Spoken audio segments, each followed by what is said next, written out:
चला देशभरातल्या अशा 12 पवित्र स्थानांबद्दल जाणून घेऊया जिथे शिवाचा वास आहे. यांनाच ज्योतिर्लिंग म्हणतात, म्हणजे जिथे भगवान शिव स्वतः प्रकाशाच्या रूपात प्रकट झाले. तर ज्योतिर्लिंग म्हणजे शिवाचं ते निराकार रूप, वैश्विक प्रकाशाचा एक अनंत स्तंभ. आपण या प्रवासाला सुरुवात करूया आणि पाहूया प्रत्येक भागातल्या खास कथा. आपला प्रवास पश्चिमेपासून सुरू होतो, जिथे कथा आहेत शाप आणि अढळ श्रद्धेच्या. पहिलं ठिकाण गुजरातचं सोमनाथ. इथली कथा थेट चंद्राशी जोडलेली आहे. शिवाच्या कृपेने चंद्राला मुक्ती मिळाली आणि ते इथे सोमनाथ म्हणून राहिले. आता ऐकूया एका आईच्या अढळ श्रद्धेची गोष्ट, महाराष्ट्रातील घृष्णेश्वरची. तिच्या याच भक्तीने शिवाला प्रसन्न केलं, तिच्या मुलाला जीवनदान मिळालं आणि शिव तिथेच राहिले. आता वळूया मध्य भारताकडे. इथल्या कथा आहेत शक्ती आणि अस्तित्वाच्या. उज्जैनमधल्या महाकालेश्वराची कथा आहे एका जुलमी राक्षसापासून रक्षणाची. भक्तांचं रक्षण करण्यासाठी शिव इथे महाकालेश्वर म्हणून विराजमान झाले, काळाचे स्वामी.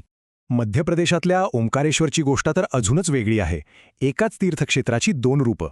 इथे शिव ओंकारेश्वर आणि ममलेश्वर अशा 2 रूपांत विभागले गेले, पण ज्योतिर्लिंग एकच मानलं जातं. आता आपला प्रवास उत्तरेकडे हिमालयाच्या दिशेने, जिथे कथा आहेत तपश्चर्येच्या. केदारनाथाची कथा जोडलेली आहे पांडवांशी, जे युद्धानंतर प्रायश्चित्त घेण्यासाठी इथे आले होते. इथे जवळजवळ 12,000 फुटांवर शिवाने वृषभाचं रूप घेऊन पांडवांची परीक्षा घेतली. आणि काशी विश्वनाथ, इथे तर देवांमध्येच श्रेष्ठ कोण याचीच स्पर्धा झाली. शिवाच्या प्रकाशस्तंभाने विष्णूचा प्रामाणिकपणा आणि ब्रह्मदेवाच्या अहंकाराची परीक्षा घेतली. आता आपल्या यात्रेचा शेवटचा टप्पा, दक्षिण भारत, जिथे कुटुंब आणि श्रद्धा महत्त्वाच्या आहेत. आंध्र प्रदेशातील मल्लिकार्जुनची कथा एका कौटुंबिक वादातून जन्माला आली. गणेशाच्या हुशारीने कार्तिकेय नाराज झाले, तेव्हा शिव पार्वती त्यांना भेटायला इथे आले आणि कायमचे राहिले. आता तामिळनाडूतील रामेश्वरम, इथं श्रीरामांनी युद्धाच्या पापांपासून मुक्ती मिळवण्यासाठी पूजा केली.